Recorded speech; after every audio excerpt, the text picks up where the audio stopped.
어, 지난주는 우리 전 목사님께서 말씀 전해 주셨고, 그 전주에는 제가 말씀을 전했지요. 지지난주 고난주간에 우리가 에베소서 4장 31절부터 32절까지 말씀 우리가 봤는데, 거기서 옛사람을 벗어버리고 새 사람을 입는 우리가 버려야 될 것 있었고 또 취해야 될 것 있었습니다. 버려야 될 것은 뭐였습니까? 악독, 노함, 분냄, 떠드는 것, 비방하는 것 이런 것이었는데, 그런 것들을 모든 악의와 함께 버리라 그랬어요. 악독이라는 것은 가시돋친 말 이런 말이라 그랬습니다. 예, 남을 해코지하고 남을 죽이고 남에게 피해를 입히는 그런 말들입니다. 악독, 노함, 분냄, 떠드는 것, 비방하는 것 이런 것들, 그런 것들은 모든 악의와 악한 의지, 우리 속에 들어있는 악한 의지와 함께 버리라 그랬고, 우리가 취할 것은 뭐라 했습니까? 취할 것은 친절, 불쌍히 여기는 것, 그 다음에 용서하는 것 이랬습니다. 친절이라는 말은 자비, 인자 이런 말하고 같은 거라고 그랬고요. 불쌍히 여기는 거는 우리가 이제 보통 일반적으로 불쌍히 여긴다 그러면 좀 깔보고 나쁘고 얕보는 이런 마음이 있는데, 그런 의미는 빼고 긍휼히 여기는 것, 상대의 어떤 어려움이나 곤란함을 심퍼사이즈 하는 것, 공감하는 그런 의미로 이제 긍휼히 여기는 것. 그 다음에 그리스도께서 우리를 위하여 자기 몸을 주시는 것처럼 그렇게 우리 죄를 용서하신 그리스도, 어, 하나님께서 그리스도 안에서 우리 죄를 용서하신 것처럼 우리도 용서하라 하는 거였어요. 그러니까 친절, 불쌍히 여기는 것, 용서하는 것, 이 세 가지 다가 하나님의 성품이었어요. 우리가 버릴 것은 우리 안에 있는 악한 의지에 비롯되는 모든 나쁜 것들을 버려야 되는 것이고, 우리가 취해야 할 것은 하나님의 성품, 하나님의 성품으로 인한 모든 것들 우리가 취해야 된다 하는 것을 이렇게 봤고요. 오늘 5장 이제 넘어갑니다. 5장 그러므로부터 이제 시작하는데, 그러므로라는 말은 순접이죠. 역접이 아니고 순접 쭉 이어지는데 인과관계를 나타내는 말이죠. 앞에 원인이 있고 뒤에 결과가 있습니다. 지금 앞에 뭐뭐 했으므로 그러므로 사랑을 받는 자녀같이 너희는 하나님을 본받는 자가 되라. 이제 이렇게 돼 있는데, 오늘 이 말씀 1절 2절 말씀 통해서 우리가 새 사람을 옷 입은 그리스도인으로서 어떻게 우리가 살아가야 할지 계속해서 살펴보겠습니다. 하나님의 은혜를 입은 우리는 단순히 구원받은 것으로 만족하고 살 수는 없습니다.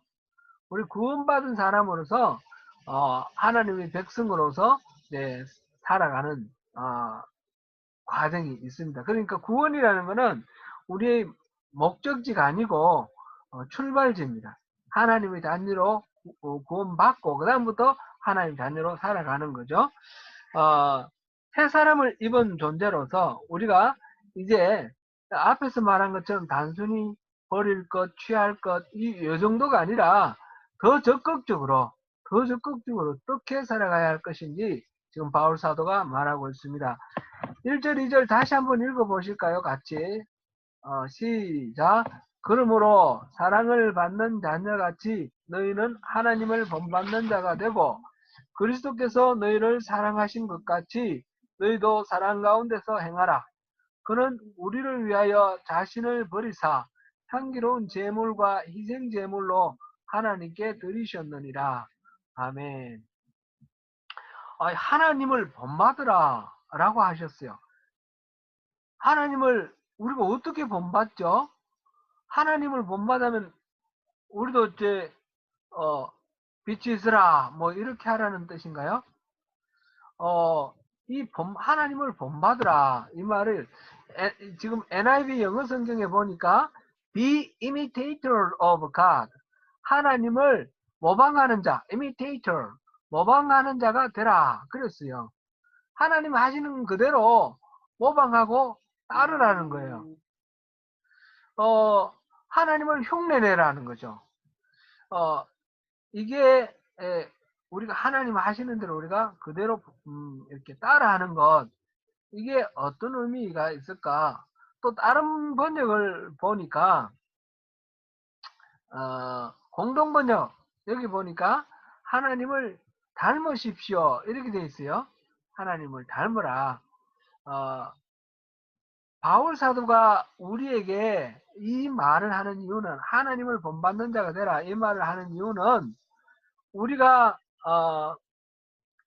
하나님처럼 될 것이다 라고 기대하고 이 말을 하는 것은 아니겠죠.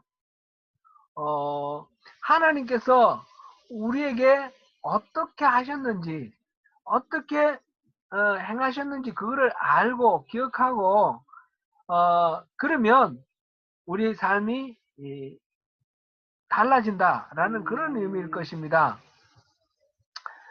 여기서 보니까 그러므로 사랑을 받는 자녀같이, 그랬으니까 하나님이 우리를 사랑해 주신 것처럼 우리도 하나님을 본받아 사랑을 하라, 그런 말씀이겠죠. 그래서 지난번에 보았듯이 자비와 긍휼과 용서가 있는데, 그런 것을 하나님의 성품인 그 자비, 우리가 그렇게 하나님이 자비롭게 하신 것처럼 우리도 자비롭게 이웃을 대하고, 하나님이 긍휼히 우리를 여겨주신 것처럼 우리가 이웃을 긍휼히 여기고, 하나님이 용서하신 것처럼 우리가 용서를 하고, 이런 식으로 하나님을 본받는 자, 하나님이 하신 일을 기억하고 그대로 우리가 살아가는 그런 삶을 살면 그것이 바로 하나님을 닮은 모습이 되겠죠. 그래서 우리 보고 흉내를 내라. 흉내를 내면 닮는다. 그런 의미로 우리에게 하나님을 본받는 자, be imitator, 하나님의 그 이미테이터가 되라, 이렇게 말씀을 하셨습니다. 참고로 이 부분을 메시지 성경을 제가 읽어드리겠습니다. 5장 1절인데요. 자녀가 부모에게서 바른 행동을 배우고 익히듯이 여러분은 하나님께서 하시는 일을 살펴서 그대로 행하십시오. 우리가 앞에서 살펴본 말하고 같죠. 자녀가 부모 하는 거 보면서 그대로 따라하면서 점점 자라가는 것 같이, 아이들 이렇게 애기들 보면 잠자는 모습부터 뭐 이렇게 닮잖아요. 그런 식으로 본받다가 보면 닮게 되고, 또 어떤 거는 부모의 안 좋은 점도 싫어하면서도 욕하다가 닮는다, 그런 말도 있잖아요. 그 부모를 계속 닮아가요. 그래서 어, 얼굴 생김새만 닮는 것이 아니라 삶을 살아가는 모습, 행동, 양태, 이런 것들이 이렇게 닮아가는 것이 우리 인간들의 모습인데, 우리가 하나님을 아버지라고 우리가 한다면 그렇게 닮는 것이 마땅하죠. 그 부분은 이유, 우리가 닮아야 되는, 하나님을 본받아야 되는 이유가 바로 앞에 나와 있습니다. 그러므로 사랑을 받는 자녀 같이, 이렇게 되어 있습니다. 사랑을 받는 자녀 같이, 이 말은 as dearly loved children, 이거는 as라는 말은 뭐뭐처럼 같이라는 뜻도 되지만, 여기서는 그것보다는 답게, 로서, 이렇게 번역하는 게 더 정확합니다. dearly loved children, 그렇게 사랑을 받는 자녀로서, 또는 사랑을 받는 자녀답게.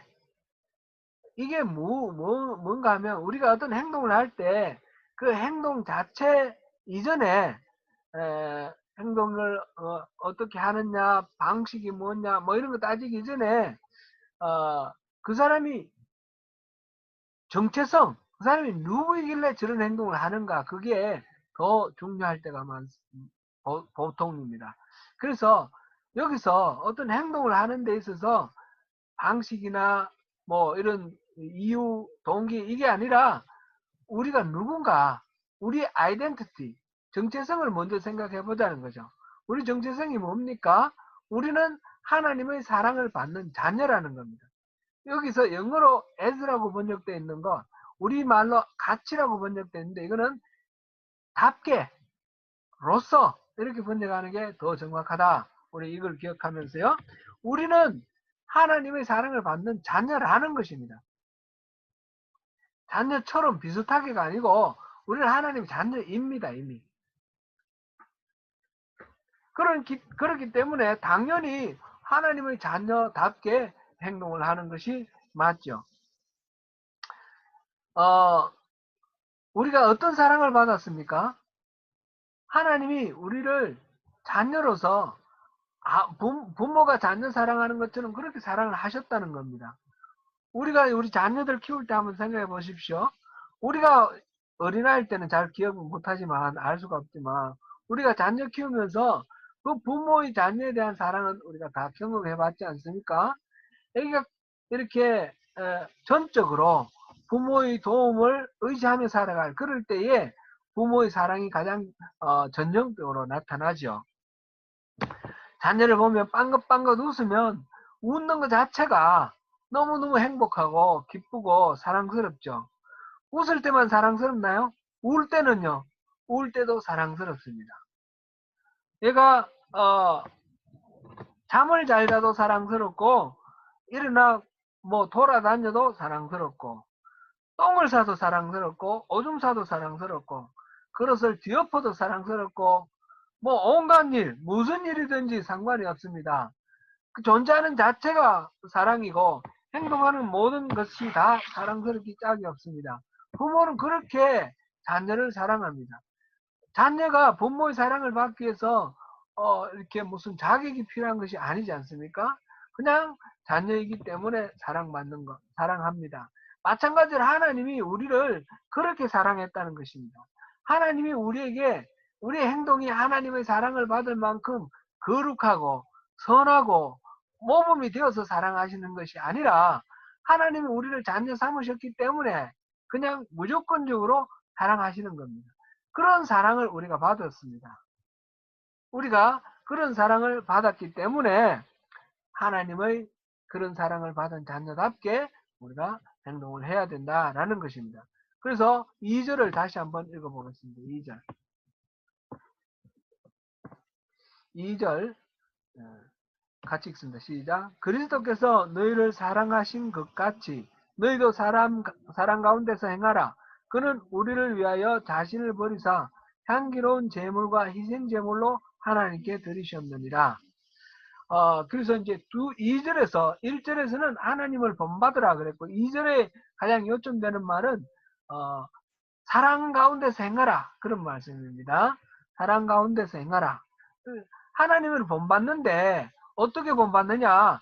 너희도 사랑 가운데서 행하라 이런 것이죠. 사랑 가운데 행하라라는 말을 지금 우리 NIV 성경 밑에 나와 있죠. 어떻게 되어 있습니까? And live a life of love. 사랑의 생명을 살아라. 사랑의 삶을 살아라.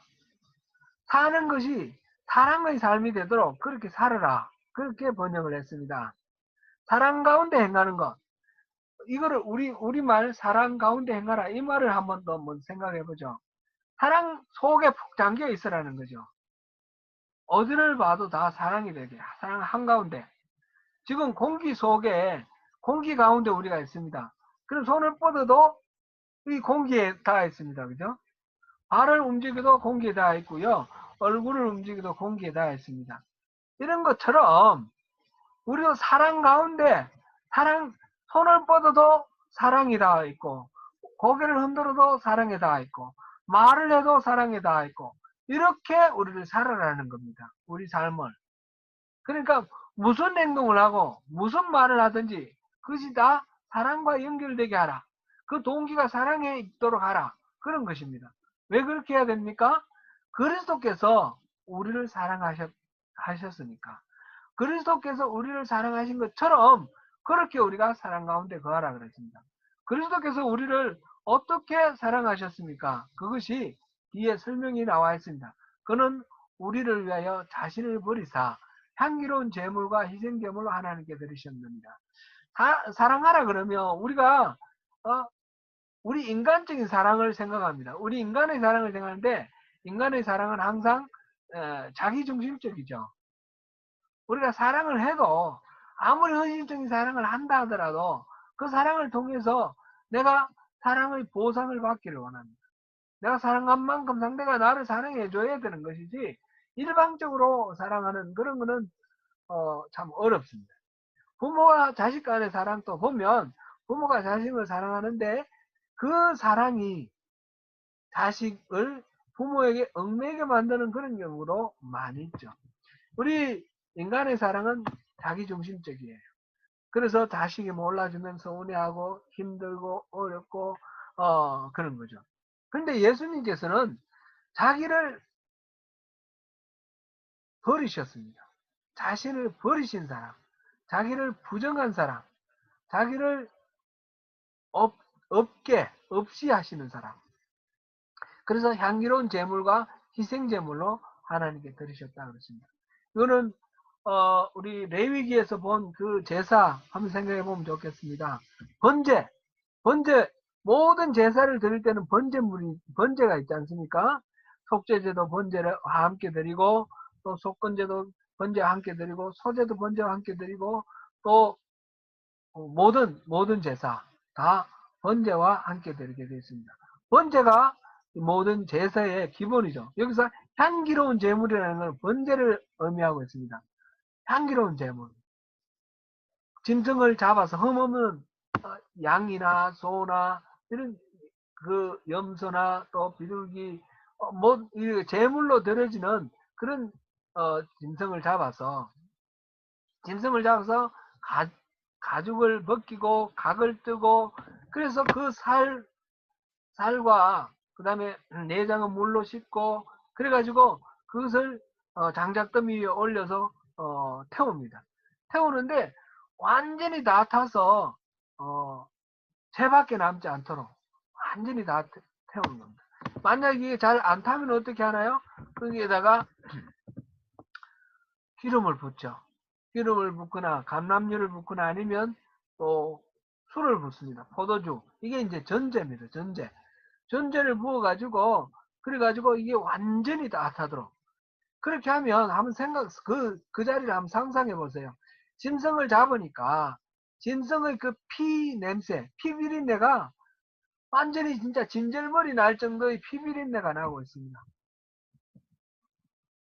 그리고 살을 장작더미에 태우니까 얼마나 매캐한 노린내가 또 진동을 합니다. 그리고 연기가 가득 차 있습니다. 잘 안 타니까 연기가 가득 차 있는 연기 냄새. 그런데 역겨운 피냄새와 매캐한 연기 냄새, 살냄새, 노린내, 살냄새 이렇게 나는데 그거를 하나님께서는 향기로운 냄새라 했습니다. 그렇게 철저히 자기를 부인하고 자기를 희생할 때에 하나님이 기뻐하시고 그 향기로운 냄새를 받는다는 거죠. 지금 여기서 향기로운 제물 예수님께서 자기를 완전히 부인하시고 십자가에 달려 죽으시고 엘리 엘리 라마 사박다니 나의 하나님 어찌하여 나를 버리셨나이까 처절한 그런 절망감 속에서 하나님을 이렇게 바라보는 그런 절망감, 고독감 그렇게 버려진 예수님 그런 상태로 죽음을 당하셨습니다. 그렇게 죽으신 예수님 그렇게 자기를 완전히 내어주신 예수님 그것을 향기로운 제물로 하나님은 기쁘게 받으신 것입니다. 그 다음에 희생제물 옛날 개혁 한글에서는 생축이라고 번역됐는데 이거는 속죄 제물을 얘기합니다. 속죄 제물 또는 화목 제물 예수님께서 자기 자신을 속죄제로 화목제로 드리셨는데 그러한 제물 짐승 흠없는 양으로 드려진 그 예수님을 이제 이야기하고 있습니다. 그렇게 자기를 철저히 희생하는 것 이것을 하나님이 기뻐하셨는데 예수님께서 그렇게 우리를 위하여 자신을 버리사 향기로운 제물과 희생 제물로 하나님께 드리셨습니다. 그렇게 할 때에 그렇게 하셔서 우리를 사랑하신 것처럼 그렇게 해서 그리스도께서 그렇게 자기를 희생하면서 우리를 사랑하신 것처럼 우리도 그렇게 자기 자신, 자기중심적인 인간적인 그런 사랑 아니라 그리스도의 사랑과 같은 그런 사랑으로 사랑 가운데 행하라, 이 말씀을 하시는 것입니다. 사랑은 그런 그리스도의 사랑이 되어야지 의미가 있습니다. 고린도전서 13장 1절부터 3절까지만 보겠습니다. 고린도전서 13장 1절부터 3절까지만 보겠습니다. 우리 각자 성경책 찾아보시죠. 띄우십니까? 고린도전서 13장 1절부터 3절까지만 보겠습니다. 1절부터 3절까지 그 상태로 그대로 볼까요? 시작. 내가 사람의 방언과 천사의 말을 할지라도 사랑이 없으면 소리나는 구리와 울리는 꽹과리가 되고, 내가 예언하는 능력이 있어 모든 비밀과 모든 지식을 알고 또 산을 옮길 만한 모든 믿음이 있을지라도 사랑이 없으면 내가 아무것도 아니요. 내가 내게 있는 모든 것으로 구제하고 또 내 몸을 불사르게 내줄지라도 사랑이 없으면 내게 아무 유익이 없느니라. 아멘. 그런 그리스도의 사랑, 아가페의 사랑, 그 사랑이 없으면 우리가 무슨 일을 해도 아무 의미가 없다는 것입니다. 천사의 말을 한다 한번 생각해 보세요. 천사의 말. 하늘나라의 신비한 그런 비밀을 얘기를 한다 할지라도 사랑이 없으면 그거는 울리는 꽹과리 소리에 불과하다라는 겁니다.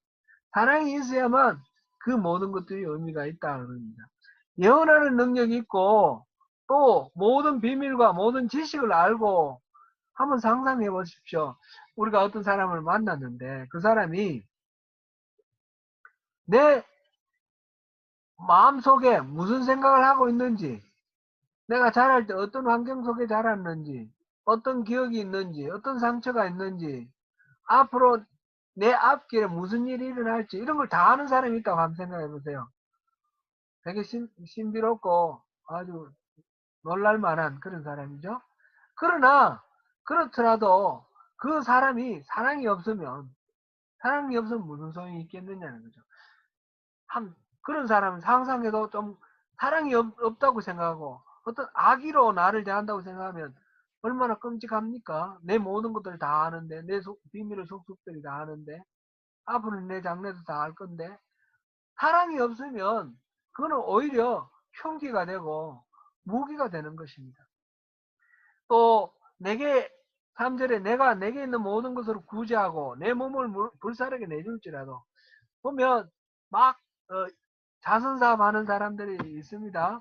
자기 전 재산 다 들여서 뭐 이렇게 막 공원을 짓고 고아들을 돌보고, 그런데 그 모든 동기가 그 영혼에 대한 사랑이 아니고 그걸 통해서 뭐 훈장받고 사람들로부터 칭찬받고 이런 명예욕이라든지 어떤 권력욕이라든지, 그러면 어떻게 됩니까? 그러면 그 영혼에 대한 사랑이 없기 때문에 그곳에서 지내는 그 뭐 고아들이라든지 이런 사람들이 얼마나 어렵습니까? 그런 사건들이 우리 사회 속에서 굉장히 많이 있죠. 사랑이 없으면 모든 것들이 다 의미가 없고 오히려 상대를 죽이는 흉기가 될 수 있다 하는 것을 보면서 사랑이 핵심이다. 그래서 그리스도께서 우리를 사랑하신 것 같이 우리가 서로 사랑하는 것, 이거는 우리가 하나님의 자녀이기 때문에 하나님의 자녀답게 하나님을 닮아서 그렇게 사랑 가운데 거하는 것이 하나님이 기뻐하시는 우리의 모습입니다. 자, 그렇게 우리가 이 말씀을 보면서 한편으로는 조금 걱정이 되기도 합니다. 우리 스스로를 바라볼 때 우리 스스로에게 그런 사랑이 없어요. 그런 사랑의 능력이 없습니다. 그렇지 않습니까? 내 자신을 봐도 그렇게 그리스도가 자기 자신을 주신 것처럼 그렇게 사랑할 수 있는 존재가 아닙니다. 그런데 우리는 하나님의 자녀니까 하나님을 닮아서 그런 사랑을 하면서 사랑 가운데 거하라고 그러니까 이거 참 부담이 좀 됩니다. 그래서 어떻게 해야지 그렇게 하나님을 본받는 자, 하나님을 닮는 자가 될 수 있을까? 그런 생각이 듭니다. 어떻게 하면 되겠죠? 우리 부모와 자식 간의 사이를 한번 생각해 보죠. 자식이 부모를 닮는 거는 기본적으로 어떻게 해야 됩니까? 어, 옆집에 아저씨를 내가 부모로 생각하고 열심히 행동을 따라하면 옆집 아저씨를 닮을 수 있습니까? 얼굴 생김새만 한번 생각해 보시죠. 그렇게 안 되죠. 닮는 거는 기본적으로 타고나야 되는 거예요. 타고나는 거예요. 그리고는 자라면서 계속해서 그 타고난 것을 바탕으로 해서 그 다음부터 계속해서 아까 앞에서 본 것처럼 흉내 내는 걸 통해서 이렇게 닮아가는 거죠. 우리가 지금 성경에서 말하는 하나님을 지금 본받으라, 하나님을 닮아라, 이거는 생김새를 말하는 건 아니지 않습니까? 우리 육신의 어떤 생김새를 말하는 것이 아니라 우리 영혼의 모습, 그거를 말하는 거죠. 우리 인격, 우리의 성품을 말하는 것입니다. 그렇게 할 때 어떻게 하면 우리가 하나님을 닮을 수 있을까? 우리 예수님을 닮을 수 있을까? 곧 우리 육신이 부모를 닮을 때 DNA를 물려받아야 되는 것처럼 우리 영적인 DNA를 물려받아야 되는데 어떤 식으로 영적인 DNA를 물려받을 수 있는가? 그거를 우리 생각해 봐야 되겠습니다. 예수님은 그거를 위해서 우리에게 십자가를 지시기 전에 우리에게 하신 일이 있었습니다. 그것이 바로 최후의 만찬 때에 성찬 예식을 제정을 하신 것입니다. 예수님께서 떡과 포도주를 제자들에게 나눠 주시면서 하신 말씀이 이 떡을 주시면서 이건 내 살이다. 받아 먹으라 하셨고 포도주를 나눠 주시면서 이는 내 피다. 내 새 언약의 피다. 이렇게 말씀을 하셨어요. 그래서 이 떡과 포도주를 받아 먹으라 나눠 주셨고 우리는 계속해서 그 날을 기념하면서 예수님의 그 떡과 포도주를 기억하면서 성찬식을 합니다. 그러면 우리가 매일매일 계속해서 성찬식을 해야 되느냐 그런 의미일까요? 그런 건 아니고요. 예수님께서 요한복음 6장에서 말씀하시기를 자기 자신이 생명의 떡이다 말씀하시면서 내 살을 먹고 내 피를 마시지 아니하면 생명이 없다 그렇게 말씀하셨어요. 그러니까 성찬식을 제정하시면서 살과 피를 먹고 마시라 하신 말씀 그 말씀하고 이 요한복음 6장에서 내 살과 피를 먹지 아니하고 마시지 아니하면 아무 상관이 없다, 생명이 없다 하신 말씀 이거를 우리가 연결해서 봐야 됩니다. 예수님께서 6장 47절부터 한번 보겠습니다. 요한복음 6장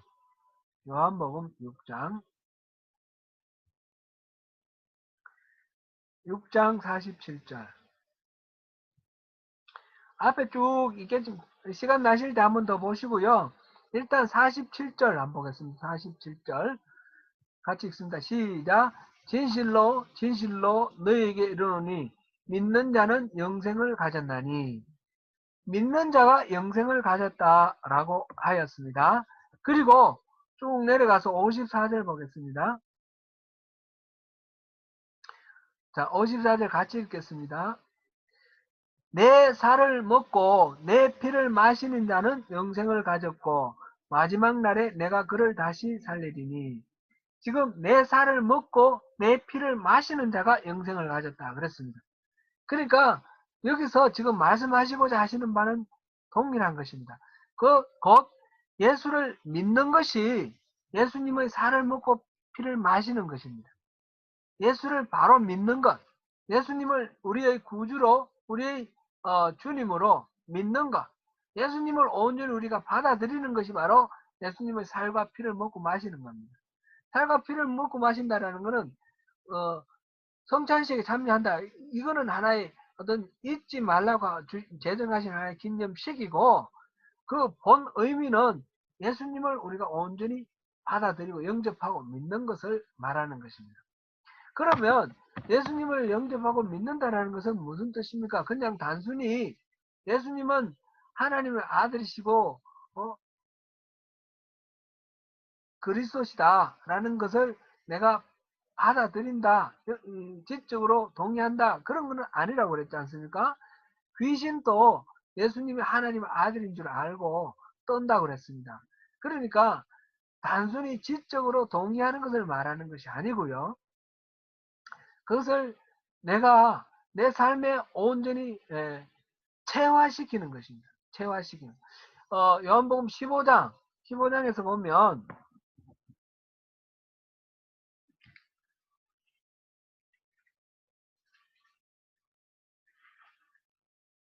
요한복음 15장 가보겠습니다.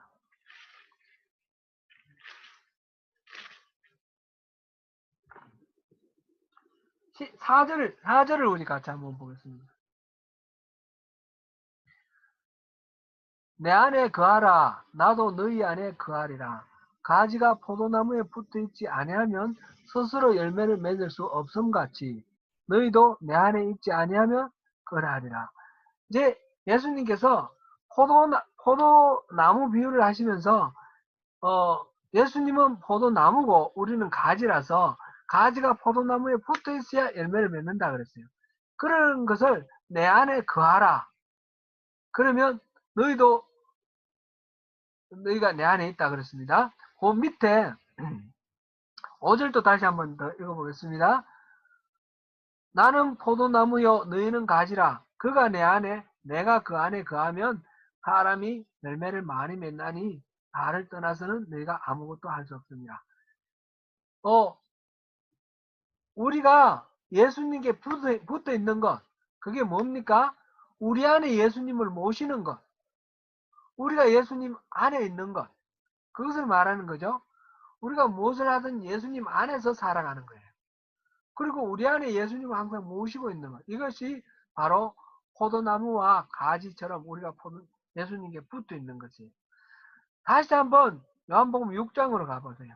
6장으로. 요한복음 6장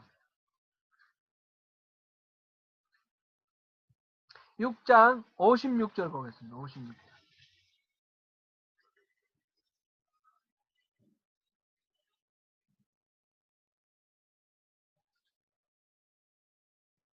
56절 없나요?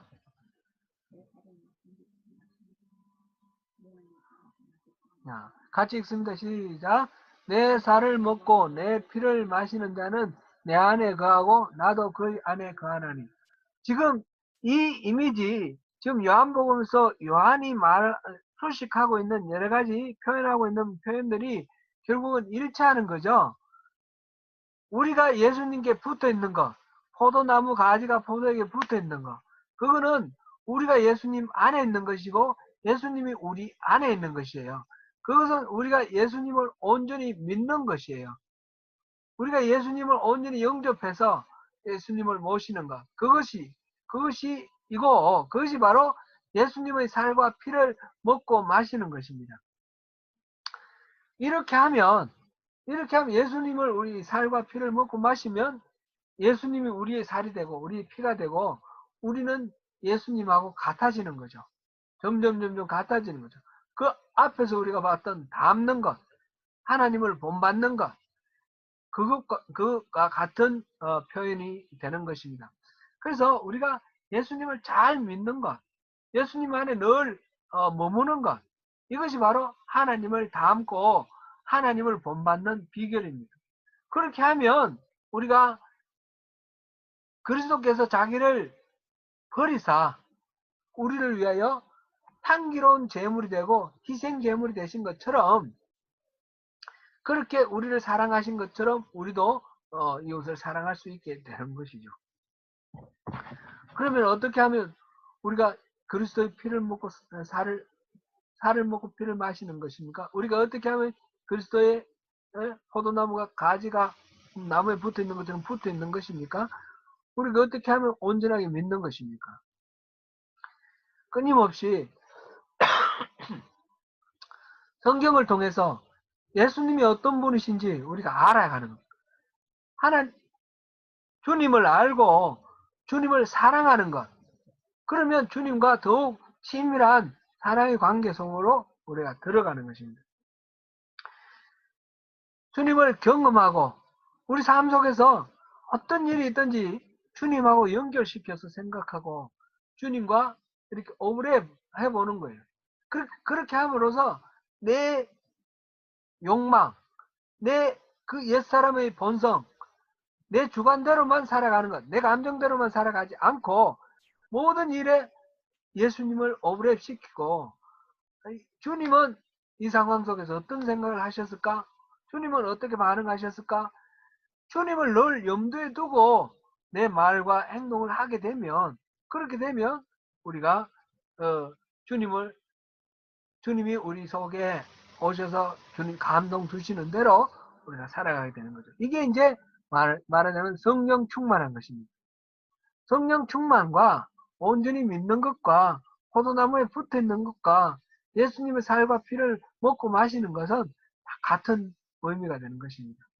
오늘 이 말씀을 생각하시면서 우리 옛사람은 벗어버리고 새사람을 입은 사람입니다. 우리의 존재, 우리 아이덴티티가 이미 하나님의 사랑을 받은 하나님의 자녀입니다. 오늘 또 무엇을 생각하고 무엇을 말하고 무엇을 행동하든지 우리의 욕망과 우리의 기질대로 하지 아니하고 우리 안에 계신 성령님의 이끄심과 바라심대로 행하는 가운데 하나님의 사랑을 받는 자녀답게 하나님을 닮아가는 저와 여러분이 되시기를 축원합니다. 기도하겠습니다.